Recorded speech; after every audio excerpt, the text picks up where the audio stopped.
Progress, progress, progress, progress. ओ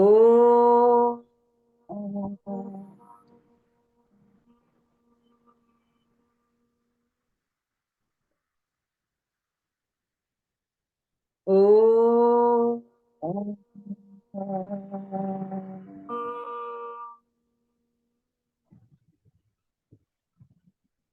गुरुर्ब्रह्मा गुरुर्विष्णु गुरुर्देवो महेश्वरा गुरुर्साक्षात् परं ब्रह्मा तस्मै श्री गुरुवे नमः। ओम शांति शांति शांति। जय गुरुदेव। और अब हम 18वें अध्याय का 31वां श्लोक। वैसे हमने पिछली बार कर लिया था, आज दोबारा पढ़ेंगे ताकि याद। मेरे को 30 तक ही ध्यान है लिखा हुआ। अच्छा, तो 31वां श्लोक करेंगे आज।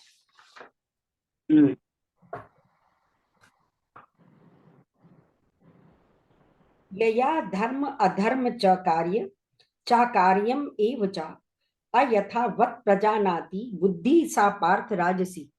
हे प्रथापुत्र, जो बुद्धि धर्म तथा अधर्म, करणीय तथा अकरणीय कर्म में भेद नहीं कर पाती, वह राजसी है।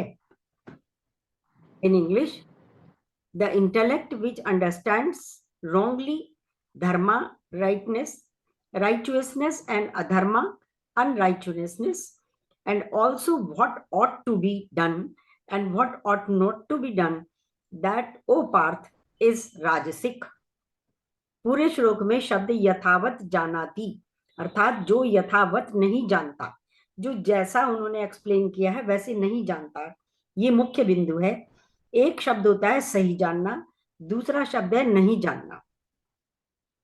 सही जानना अगर सफेद है तो नहीं जानना काला है, परंतु सही नहीं जानना न ही ग्रे है, न ही काला, न ही सफेद। धर्म वह कार्य है जो हमें मोक्ष अथवा श्रेष्ठ स्थिति तक ले जाए। अधर्म वह कार्य है जो मोक्ष तथा श्रेष्ठ स्थिति को समझने से रोके। कर्तव्य वह कर्म है जो मनुष्य को धर्म के मार्ग में ले जाए, और अकर्तव्य वह कर्म है जो मनुष्य को धर्म के मार्ग से विमुख करे। राजसिक व्यक्ति ना तो धर्म के मार्ग से हटाने को कहता है, ना अधर्म के मार्ग पर ले जाने को कहता है। वह त्रिशंकु की तरह बीच में अटका रहता है। राजसिक व्यक्ति ना तो सही काम करने को कहता है, ना गलत काम करने को कहता है, वह मध्य में ही अटका रहता है। राजसिक बुद्धि वाला व्यक्ति पूजा पाठ में भी बड़े आदर सत्कार से करता है और भोग विलास भी पूरी तरह से रम कर करता है। वो बेपैंदी के लोटे की तरह है, जहां माहौल ले जाए उसी तरह से अपने विचारों का प्रवाह प्रस्तुत करने लग जाता है। अगले श्लोक में जब तामसिक बुद्धि का विश्लेषण होगा तब शायद बात पूरी तरह से समझ में आ जाएगी। 32वां श्लोक। अधर्म धर्मम इति या मन्यते तमसा वृता सर्वार्थ विपरीतांश्च बुद्धि सा पार्थ तामसी। जो बुद्धि मोह तथा अंधकार के वशीभूत होकर अधर्म को धर्म और धर्म को अधर्म मानती है और सदैव विपरीत दिशा में प्रयत्न करती है, हे पार्थ, वह तामसी है। In English, the intellect enveloped in darkness which regards adharma, unrighteousness as dharma, righteousness and all things topsy-turvy, perverted, a tamasic intellect errs in the transactions of life. सात्विक बुद्धि सही जानती है, राजसिक बुद्धि गलत मानती है तथा तामसिक बुद्धि बिल्कुल विपरीत सोचती है। जो भी आप बोलोगे उसके विपरीत सोचेगी वो। सात्विक बुद्धि अध्यात्म के स्तर पर मोक्ष अथवा श्रेष्ठ लक्ष्य की वकालत करती है। राजसिक बुद्धि आध्यात्मिक स्तर पर अध्यात्म को और रिटायरमेंट के बाद का विषय मानती है। तामसिक बुद्धि अध्यात्म स्तर पर मोक्ष आदि आध्यात्मिक विषयों को बेकार का विषय मानती है। बौद्धिक स्तर पर सात्विक बुद्धि सांसारिक ज्ञान को गंभीरता तथा अटल भाव से अंगीकार करती है। बौद्धिक स्तर पर राजसिक बुद्धि सांसारिक ज्ञान को भी अंगीकार करती है और उसे कोई आर्थिक लाभ की संभावनाएं हैं, पर तामसिक बुद्धि वाला सांसारिक ज्ञान को अंगीकार करने में आलस करता है। मानसिक स्तर पर सात्विक बुद्धि विशुद्ध तथा बिना किसी लाभ के प्रेम करती है, परंतु मानसिक स्तर पर राजसिक बुद्धि स्वार्थ तथा लोभ के कारण दूसरों से प्रेम करता है और तामसिक बुद्धि वाला चाहता है कि लोग मुझे सम्मान दें, मुझे प्रेम दें, मुझे आदर दें, इसलिए वह किसी को भी भाव नहीं देता, वो केवल अपने को ही भाव देता रहता है। शारीरिक स्तर पर सात्विक बुद्धि वाला व्यक्ति शरीर को जितना जरूरत हो उतना महत्व देता है। योग प्राणायाम उतना ही करता है जिससे शरीर को महसूस ना हो। राजसिक बुद्धि वाला व्यक्ति या तो एकदम जिम जाना शुरू कर देगा या फिर जिम छोड़कर कुछ और एक्सरसाइज शुरू कर देगा। कभी बहुत खाएगा तो कभी सब कुछ बंद कर देगा। तामसिक बुद्धि वाला व्यक्ति आलसी, निद्रा, आराम परस्त होगा, शरीर को बीमारियों का घर बना देगा। आर्थिक स्तर पर सात्विक बुद्धि वाला व्यक्ति मर्यादा में रहकर धन को अर्जित करता है। जितना भी धन प्राप्त हो, चाहे वह अधिक हो या कम, उसे प्रसाद स्वरूप स्वीकार कर लेता है। परंतु राजसिक बुद्धि वाला आर्थिक स्तर पर अधिक मिल जाए तो वह कूदने लगता है और उम्मीद से कम प्राप्त हो तो शोकग्रस्त हो जाता है। आर्थिक स्तर पर तामसिक बुद्धि वाला व्यक्ति चोरी, रिश्वत, छीना झपटी तथा लॉटरी, जुआ इत्यादि तरीके से धन को प्राप्त करना चाहता है। तामसिक बुद्धि वाले सब कुछ मुफ्त में पाना चाहते हैं। कितना स्पेशल वो दिया है मीनिंग। हाँ, इसमें आपने इतनी बार वही बात बोल दी है जो मालूम है कि how you should live in your life. Actually तो किस हिसाब से आप जीते हैं उसके ऊपर डिपेंड करता है। यस। 33 श्लोक। धृत्या धार्यते मनः प्राणेन्द्रिय क्रिया योगेन व्यभिचारण्या धृति सा पार्थ सात्विकी। हे प्रथापुत्र, जो अटूट है, जिसे योगाभ्यास द्वारा अचल रहकर धारण किया जाता है और जो इस प्रकार मन, प्राण तथा इंद्रियों के कार्यकलापों को वश में रखती है, वह धृति सात्विक है। In English, the steadfastness with which one holds the activities of the mind, prajna life, breath and senses, answering through yoga, that steadfastness, O Parth, is sattvic. योगेन अव्यभिचारिण्या, अर्थात अटल योग से युक्त मनुष्य जो बिल्कुल सब डिसिप्लिन को करते हैं, योग को करते हैं, उनके लिए है योग अव्यभिचारिण्या, बिल्कुल नियम से करते हैं। योग अर्थात लक्ष्य से जुड़ना। वह लक्ष्य जिसमें आपकी वासनाएं कम होती हो श्रेष्ठ है, वह लक्ष्य जिसमें आपकी वासनाएं बढ़ती हो वह लक्ष्य श्रेष्ठ नहीं है। धृति बुद्धि की वह शक्ति है जो साधक को अपने लक्ष्य को भटकने नहीं देती।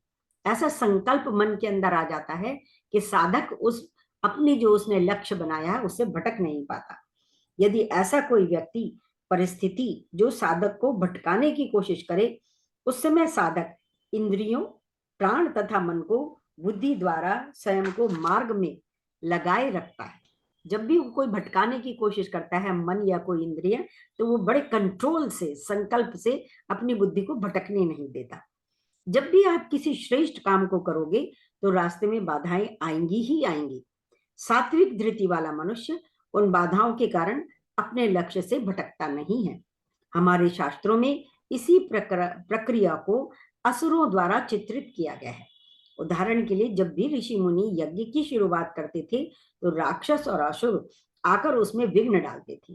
तो कहने का तात्पर्य यह है, जब आप अपने श्रेष्ठ लक्ष्य की ओर बढ़ेंगे तो बीच में आपके जीवन में समस्याएं असुरों और राक्षसों के रूप में आएंगी जो आपको लक्ष्य से तितर बितर करना चाहेंगी। परंतु सात्विक धृति वाला व्यक्ति अपने लक्ष्य से डोलता नहीं है। तात्पर्य यह है कि सर्वप्रथम आप अपना लक्ष्य बनाएं, तत्पश्चात अपनी पूरी ऊर्जा से, धन से, तन से, प्राणों से, मन से उस लक्ष्य को जीवन में धारण कर ले। आप और आपका लक्ष्य जब एक हो जाएगा तब आपकी धृति सात्विक कहलाएगी। मन प्राण तन मन धन जिसे कहते हैं, सबसे एक हो जाए उस अपने लक्ष्य के साथ, तो वो धृति सात्विक कहलाएगी। 34वां श्लोक। यया तु धर्म कामार्थं धृत्या धार्यते अर्जुन प्रसंगेन फलाकांक्षी धृति सा पार्थ राजसी। लेकिन हे अर्जुन, जिस धृति से मनुष्य धर्म अर्थ काम के फलों में लिप्त बना रहता है वह राजसी है। In English, but the steadfastness with which one clings to duty, pleasure and wealth, O Arjun, much attached and desirous of fruit, that steadfastness, O Parth, is rajasic. पर राजसिक का उन्होंने क्या गुण बताया? जो उससे जरूरत से ज्यादा अटैच हुआ रहता है, अपनी जो भी उसका संकल्प है या डिजायर्स है। सात्विक धृति में लक्ष्य श्रेष्ठतम अथवा श्रेष्ठ होता है, परंतु राजसिक धृति में लक्ष्य स्वार्थी तथा निम्न होता है। ऐसे में मनुष्य कर्म फल में बहुत लगाव करने वाला होता है। यह लक्ष्य धार्मिक पूजा पाठ क्रिया में फंसा हुआ हो सकता है। आर्थिक अर्थात धन, जमीन जायदाद, नौकरी, व्यापार आदि हो सकता है, या फिर काम संबंधी पति पत्नी, संतान, पोते पोतियां, सुख समृद्धि, मान सम्मान आदि भी हो सकता है। श्रेष्ठ लक्ष्य में प्रतियोगिता न के बराबर होती है। श्रेष्ठतम लक्ष्य में अर्थात मोक्ष प्राप्ति में कोई दूसरा है ही नहीं जिससे मुकाबला हो, जबकि सांसारिक लक्ष्य में मनुष्य को लड़ना पड़ता है। सांसारिक में सम्मान एकदम प्राप्त होता है, परंतु आध्यात्मिकता लक्ष्य में यदि कोई व्यक्ति श्रेष्ठतम स्थिति को प्राप्त भी हो गया हो तो आम जनमानस को उसका पता भी नहीं चलता। कामना बहुत जल्दी मनुष्य को संसार में चिपकाती है, और ये चिपकना कुछ 2-4 घंटों का नहीं, अपितु जन्मों से जन्मों तक चलता रहता है। इसके विपरीत वैराग्य प्राप्त व्यक्ति सब लोगों को ऐसा लगता है जैसे किसी दूसरे लोग से टपका हो। अगर कोई वैराग्य ले लेता है तो उसे डिफरेंट निगाहों से देखने लग जाते हैं। राजसिक धृति अपनी वासनाओं से जरूरत से ज्यादा चिपके रहने वाले लोगों का नाम है। 35वां श्लोक। यया स्वप्नम भयम शोकम विषादम मदम एव च न विमुंचति दुर्मेधा धृति सा पार्थ तामसी।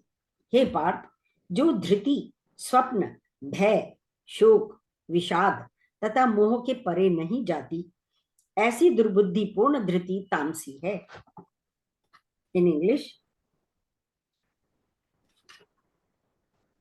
the steadfastness with which a fool indeed does not give up, dreaming, fear, grief, despair and arrogance, that O Parth is tamasic. सात्विक धृति में लक्ष्य श्रेष्ठ होते हुए भी आसक्ति नहीं होती। कोई भी आपने लक्ष्य भी श्रेष्ठ बना लिया तो उससे चिपके नहीं रहते, बस संकल्प हो गया और उसमें करते रहते हैं। राजसिक धृति का लक्ष्य श्रेष्ठ हो या मध्य हो, फिर भी व्यक्ति उस लक्ष्य से चिपका रहता है। परंतु तामसिक धृति में तो व्यक्ति निम्नतम वस्तु, व्यक्ति अथवा स्थितियों से ही जुड़ा रहता है। तामसिक धृति वाले मनुष्य के लिए कृष्ण जी ने दुर्मेधा अर्थात दुष्ट बुद्धि वाले शब्द का प्रयोग किया है। दुष्ट बुद्धि में बुद्धि नष्ट हो जाती है। जिसकी बुद्धि भ्रष्ट हो जाती है, जिसकी बुद्धि तामसिक हो जाए, उससे सात्विक कर्म नहीं हो सकते। यदि बुद्धि सात्विक है तो कर्म सात्विक भी हो सकते हैं और राजसिक भी हो सकते हैं और तामसिक भी हो सकते हैं। अगर बुद्धि आपकी सात्विक है तो, उदाहरण के लिए आटा अच्छा है तो अंततोगत्वा रोटी अच्छी भी बन सकती है, परंतु आटे में ही किरक है तो रोटी कभी अच्छी नहीं बन सकती। इसलिए विचार में यदि तमस है तो कर्म कभी अच्छा नहीं हो सकता। विचार में यदि सत्व है तो कर्म तामसिक भी हो सकता है, राजसिक भी हो सकता है और सात्विक भी हो सकता है। तामसिक व्यक्ति निम्न स्थितियों को नहीं छोड़ता और ना ही छोड़ना चाहता है। निद्रा, यह गुण मात्र शारीरिक नहीं अपितु मानसिक भी है। सारे समय नींद के वश में रहना तामसिक गुण है। सारा दिन सोते रहने की इच्छा होती है। भय यानी फोबिया, कुछ वैज्ञानिक 530 प्रकार के फोबिया बताते हैं। यह भी कहते हैं कि फोबिया में रोज इजाफा होता जाता है, यानी बढ़ोतरी होती जाती है। फोबिया यानी कोई डर भय दिमाग में घर कर जाए तो उस डर को उम्र भर संभाल कर रखना तामसिक वृत्ति है। किसी को ऊंचाई पर जाने का फोबिया, किसी को लिफ्ट में जाने का फोबिया, ये सब फोबिया तामसिक धृति की निशानियां हैं। इसको संभाल के रखता है आदमी, मुझे ऐसा होता है तो मुझे ये काम नहीं करना है, वो काम करता ही नहीं और उसे संभाले रखता है, उससे निकलना नहीं चाहता, उस फोबिया को ब्रेक करके नॉर्मल नहीं होना चाहता, वो उसको पकड़े रहता है। शोक, बहुत से लोगों को शोक पालने का बड़ा शौक होता है। 30-30 वर्ष पुराने दुख को लेकर बैठे रहते हैं। जो इतने पुराने दुखों को लेकर बैठे हुए हैं वे तामसिक धृति को धारण किए हुए हैं। दुनिया में ऐसे बहुत से लोग हैं जो वर्षों से पुराने दुखों को लेकर बैठे हैं और उन दुखों से ऊपर नहीं उठना चाहते। विषाद, निराशावादी कभी भी अच्छा नहीं सोचते। सब कुछ ठीक भी चल रहा होता है तो भी चिंता में रहते हैं। तामसिक धृति के लोग हर चीज में खराबी परिस्थितियां ही देखते हैं। अपनी निराशावादिता से जीवन भर चिपके रहते हैं। हर चीज में वो निराशावादी होते हैं, हर चीज में कमी देखते हैं। मद, अहंकार में युक्त अपनी कोई पुरानी श्रेष्ठ स्थिति को लेकर बैठे रहना मद है। शायद आज खाने के लाले पड़े हो, परंतु इस बात का मद है कि मेरे दादा बड़े धन्ना सेठ थे, अथवा इस बात का अहंकार है कि मेरे परिवार का कोई बुजुर्ग बहुत बड़ा काम कर गया। अपने स्वयं कुछ नहीं किया, बस अपने परिवार के किसी साहसी पुरुष के नाम को लेकर मद में रहना, ये तामसिक धृति की निशानी है। 36वां श्लोक। सुखम त्विदानीं त्रिविधम तृणु में भरतर्षभ, अभ्यास तद्र मते यत्र दुखांतम च निगच्छति। हे भरत श्रेष्ठ, अब मुझसे 3 प्रकार के सुखों के विषय में सुनो, जिनके द्वारा बद्ध जीव भोग करता है और जिसके द्वारा कभी कभी दुखों का अंत हो जाता है। In English, and now here indeed from me O Bharat the threefold happiness where one by practice rejoices and ends sorrow। ऐसा मेरे से ज्ञान सुनो जो हैप्पीनेस को, खुशी को प्राप्त करता है और सौरों को, दुख को समाप्त कर देता है। हर कर्म का अंतिम पड़ाव सुख की आशा है। जो भी हम कर्म करते हैं हम ये सोच के करते हैं कि हमें सुख मिले। सुख की तलाश जीवन का उद्देश्य है। इस संसार में 5 तरह के सुख हैं। पहला आर्थिक सुख, दूसरा शारीरिक सुख, तीसरा मानसिक सुख, चौथा बौद्धिक सुख और 5वां आध्यात्मिक सुख।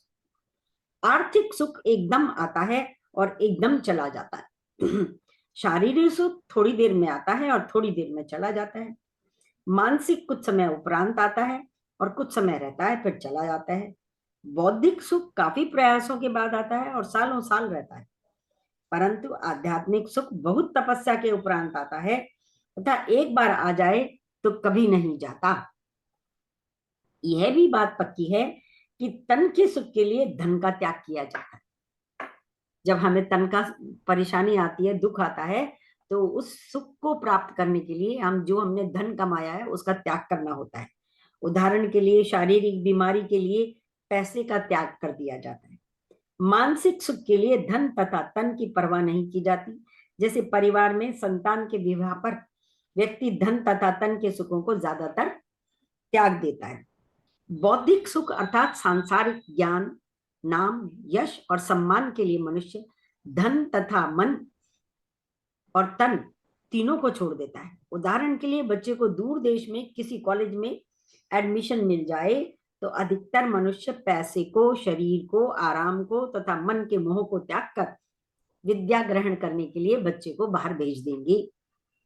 अब बात करते हैं दुनिया के सबसे बड़े सनातन तथा श्रेष्ठतम सुख की, जिसे संत आत्मिक, आध्यात्मिक, पारलौकिक, अखंड, सनातन, परम आनंद इत्यादि नाम से पुकारते हैं। एक बार ये सुख आ जाए तो कभी नहीं जाता। अर्जुन को कृष्ण जी ने श्लोक में भरत श्रेष्ठ कहकर यह भी कहना चाहा है कि भारतीयों में उसी व्यक्ति को श्रेष्ठ मानते हैं जिसने आध्यात्मिक सुख को चखा हो। तो अध्यात्म सुख के अभ्यास में जब आदमी का मन रमना शुरू हो जाता है तो दुख का धीरे धीरे अंत होना शुरू हो जाता है। जब आध्यात्मिक सुख में रमना शुरू हो जाता है मन, तो दुख अपने आप कम होना शुरू हो जाता है। 37वां श्लोक। यत् तद् अग्रे विषमिव परिणामे अमृतोपमं तत्सुखम सात्विकम प्रोक्तम आत्मबुद्धि प्रसादजम। जो प्रारंभ में विष जैसा लगता है लेकिन अंत में अमृत के समान है, जो मनुष्य में आत्म साक्षात्कार जगाता है, वह सात्विक सुख कहलाता है। In English, what is like poisoning in the beginning and nectar in the end? That happiness is difficult, sattvic, a blessing born from clarity of one's intellect. इस श्लोक में कृष्ण जी ने एक स्वर्णिम नियम दे दिया है, उसे अपनाओ या छोड़ो, यह आपकी अपनी इच्छा है। गोल्डन रूल ये है कि जो भी वस्तु, व्यक्ति, स्थिति शुरू में विषकारक होगी, वह अंत में अमृत में होगी। फॉर एग्जाम्पल, आर्थिक स्तर पर बचत करना आरंभ में दुखदायी है। अगर हम बचत करते हैं फ्यूचर के लिए तो शुरू में, आरंभ में बड़ी दुखदायी लगती है, बड़े मन को कंट्रोल करना पड़ता है, लेकिन अंत में सुखदायी है। शारीरिक स्तर पर सुबह उठकर व्यायाम करना आरंभ में दुखदायी है और अंत में सुखदायी है। करेला आरंभ में कड़वा लगता है लेकिन अंत में अमृत समान है। वाणी को संयम में रखना आरंभ में दुखदायी है और अंततोगत्वा सुखदायी है। विद्यालय में अध्ययन करना शुरू में दुखदायी है और अंत में सुखदायी है। इंद्रियों का संयम करना शुरू में दुखदायी और अंत में सुखदायी इत्यादि। ऐसे हजारों लाखों एग्जाम्पल आपने भी देखे और अनुभव किए होंगे। बस आप स्वर्णिम नियम को याद रखें। सुख कोई भावुकता का विषय नहीं, अपितु बुद्धि के विकास के उपरांत सिर चढ़कर बोलता है।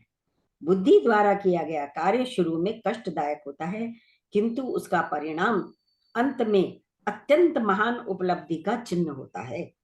ये चंद छोटी छोटी बातें जीवन में लागू कर लें तो मनुष्य के जीवन में बहुत बड़ा तथा श्रेष्ठ परिवर्तन हो जाए। और अब लास्ट श्लोक कर लेते हैं, फिर तो अपने आप से बंद हो जाएगा हमारा जूम। विषेंद्रिय संयोगाद तग्रे मृतोपमं परिणामे विषमम इव तत्सुखम राजसम स्मृतम। जो सुख इंद्रियों द्वारा उनके विषयों के संसर्ग से प्राप्त होता है, जो प्रारंभ में अमृत तुल्य तथा अंत में विष तुल्य लगता है, वह रजोगुणी कहलाता है।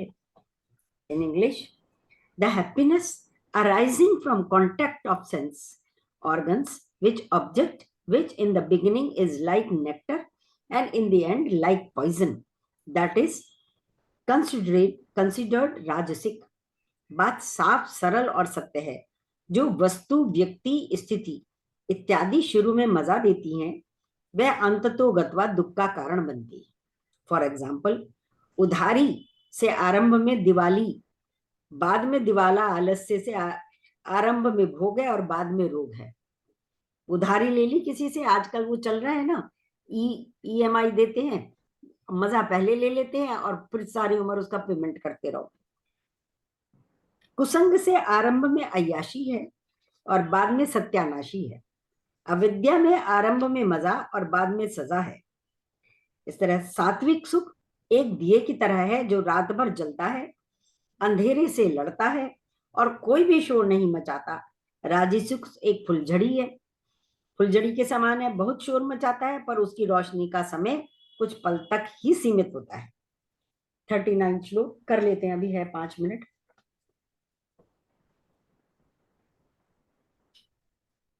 यदग्रे चानुबंधी च सुखम मोहनम आत्मनः निद्रालस्य प्रमोदार्थम तत्ताम समुदाहृतम। तथा जो सुख आत्म साक्षात के प्रति अंधा है, जो आरंभ से लेकर अंत तक मोह कारक है और जो निद्रा, आलस्य तथा मोह से उत्पन्न होता है, वह तामसी कहलाता है। इन इंग्लिश,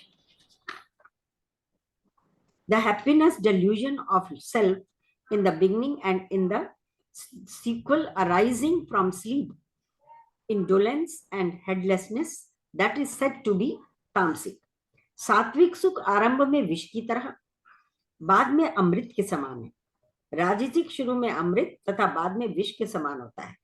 तामसिक सुख आरंभ तथा अंत दोनों में ही निद्रा, आलस्य, प्रमाद इत्यादि के कारण न सुख देता है न दुख देता है। सुख और दुख का अनुभव करने के लिए ज्ञान की आवश्यकता होती है।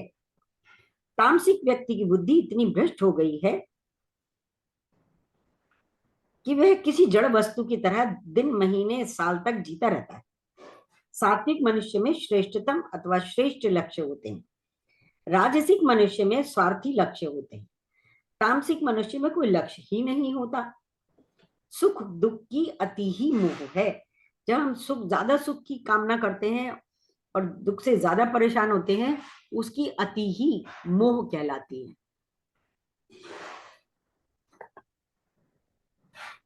निद्रा, यह निद्रा यदि क्रमबद्ध हो अर्थात समय से सोना तथा जागना हो तो सात्विक है। निद्रा का कोई समय न हो अर्थात नींद आती न हो तो राजसिक और सारे समय सोते रहना ही तामसिक है। आलस्य, आलस्य शारीरिक तो होता ही है, साथ ही साथ आंतरिक भी होता है। जिस समय हम सोचना बंद कर दें तो उस स्थिति को भी मानसिक आलस्य कहा जाता है। प्रमाद, आलस तथा निद्रा जब पूरी न हो तो मनुष्य प्रमादी अर्थात लापरवाह हो जाता है। इस संसार में दो तरह के प्रमाद होते हैं, अक्रिय प्रमाद तथा सक्रिय प्रमाद। घर, परिवार, शरीर आदि के आवश्यक कार्यों को न करना तथा निठल्ले बैठे रहना अक्रिय प्रमाद की श्रेणी में आता है। व्यर्थ क्रियाएं जैसे बेमतलब टेलीविजन देखते रहना, बीड़ी, सिगरेट, शराब, तंबाकू, चोरी, डकैती, व्यभिचार, मांसाहार इत्यादि करना सक्रिय प्रमाद की श्रेणी में आते हैं। बस आज इतना ही करते हैं। अब डिस्कशन करते हैं। कैसा लगा? कुछ बात करेंगे?